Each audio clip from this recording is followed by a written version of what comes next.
Studios. Joining us now, Jennie Bradford. She is the PR and International Sales Director for the Tupelo Convention and Visitors Bureau. Thanks so much for joining us, Jennie, pardon me. Absolutely. Thank you. I'm glad to be here this morning. All right, so you got the Tupelo Elvis Festival coming up next week. Of course, Rhino very appropriately bumping us in and out of the segment, prior segment, with a little Elvis tunes. What do you think about the big event? Well, we are so excited. We're celebrating the 25th anniversary of the Tupelo Elvis Festival. So it probably is going to be the biggest one yet. Biggest one. Wow. So tell us about just the relationship, the continuing relationship between the great city of Tupelo and the legacy of Elvis, their favorite son. Absolutely. People from all over the world, both young and old, still come to Tupelo to see the humble home where Elvis was born. He lived in Tupelo for his first 13 years before moving to Memphis. So we tell the whole story of Elvis's childhood in Tupelo. We take people on a tour of where he went to school, where he liked to eat, like at Johnny's Drive-In, which is Tupelo's oldest restaurant. And of course, Tupelo Hardware Company, where Elvis got his first guitar. So the Elvis legacy is alive and well here in Tupelo, and the festival is how we celebrate it most of all.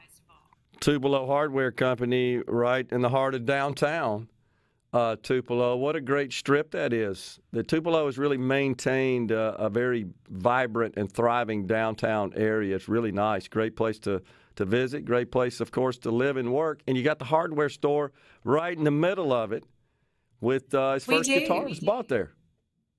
Absolutely. You know, our city leaders have put a lot of work into making sure that our downtown area has remained strong and vibrant over the years. And the amazing team at the Downtown Tupelo Main Street Association actually puts on the Tupelo Elvis Festival. Okay. And so they utilize downtown retailers to host Elvis tribute artists inside on Saturday, where you can have meet and greets and do a little shopping in our downtown. And of course, all the restaurants have those special Elvis items on their menus. So it's a great time to be out and about in downtown Tupelo.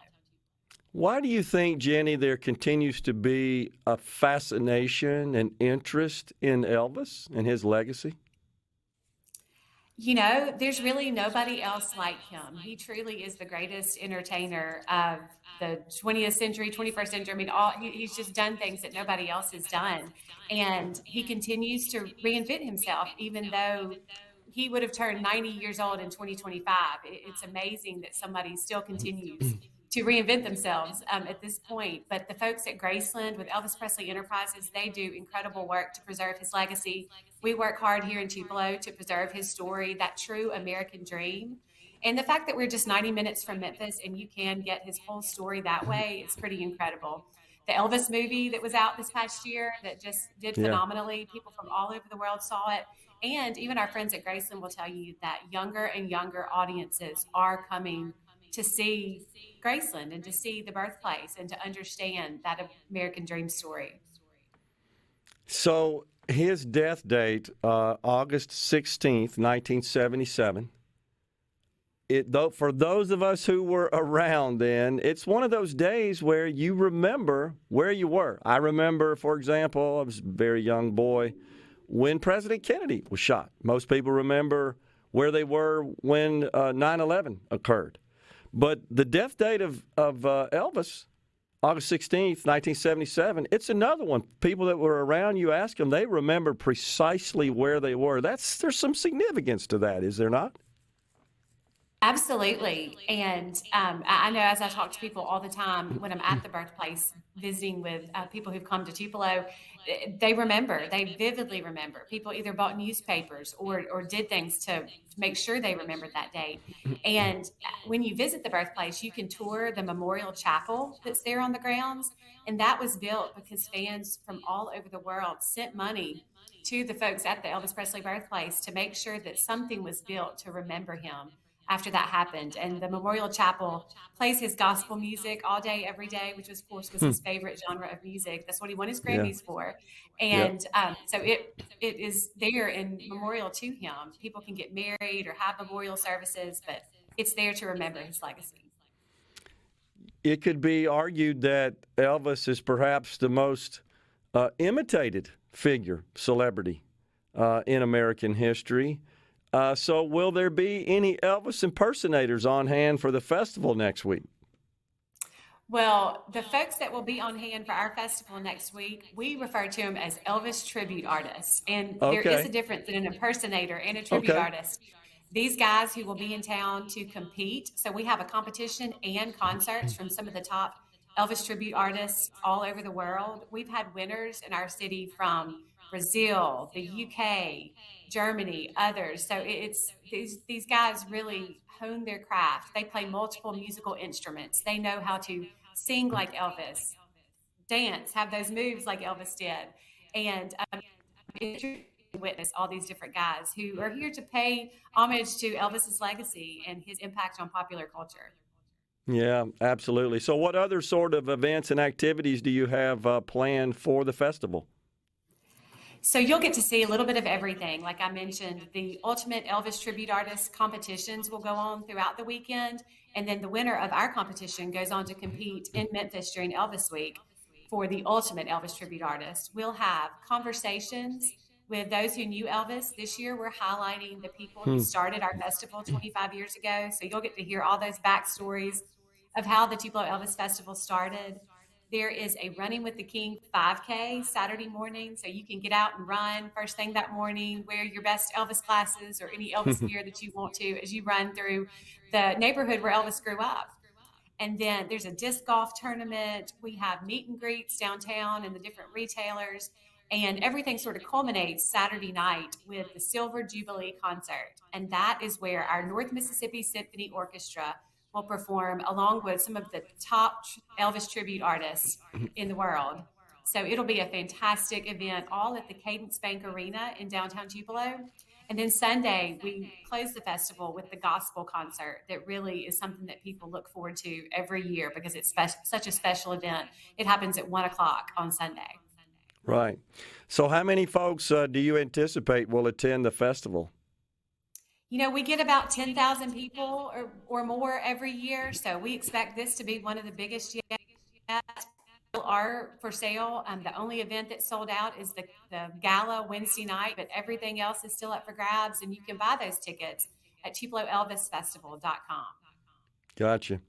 And the tribute artists, do they come from all over the country, all over the world? They do. I think we have about 24 guys that are competing in this year's event. I know we have some from the UK in that number. So we're looking forward to that competition to see what kind of talent's out there. Do people attend, Jenny, that say, gee, I didn't know Elvis was from Mississippi, and they find out about it, want to come, and they realize, yeah, this is where he was born? Absolutely. You know, he's known as the guy from Memphis. And a lot of times people say, I had no idea he was born in Mississippi. So it's fun for us to get to help people understand where he started and that he got his morals and his values and everything that makes you who you are right here in Tupelo, Mississippi. And it's kind of cool that, as you pointed out, that gospel music is his his favorite genre, given that I think Mississippi is a state where there are a lot of people of faith. Absolutely. He was known, even when he was in Memphis, when he was at the height of his career, to play gospel music and to sing gospel music until the wee hours of the morning because it made him feel right and brought him back to center. So I definitely think his faith was an important part of that. And I think that shows a lot about our state and how faith is an important thing for our state. That's awesome. And so what about the economic impact to the Tupelo and surrounding communities of the festival? Absolutely. You know, special events bring in people from all over the world to our city, and this is sort of our ultimate festival of the year. So we expect lots of folks to stay in our hotels, to eat in our over 200 restaurants, and to really experience the Southern hospitality that we have here in Tupelo. So we're excited to welcome all of these visitors to Tupelo next week. Absolutely. You guys got it going on. Can you give us a glimpse into some future events you have planned there at the CVB? We do. So our festival season kicked off in February, and we have events throughout the year. We just finished up our Mother's Day weekend Gumtree Art and Wine Festival. We have our big All America City Family Picnic in the Park in July that celebrates the Independence Day for our country. We have the Change Festival coming up Labor Day weekend. It's the second year we've hosted this event. It's a skateboarding festival with punk rock music, with art, with great food. It's really a super unique time to come to Tupelo and experience one of the other parts of our culture that we have that people may not know as much about. And then we go on throughout the fall with lots of great events. Sounds great. Jennie, thanks so much for joining us, and have a great festival. I know you will. Thank you. Jennie Bradford with the Tupelo Convention and Visitors Bureau has been our guest on Middays. We're taking a break in the Element Well Studios.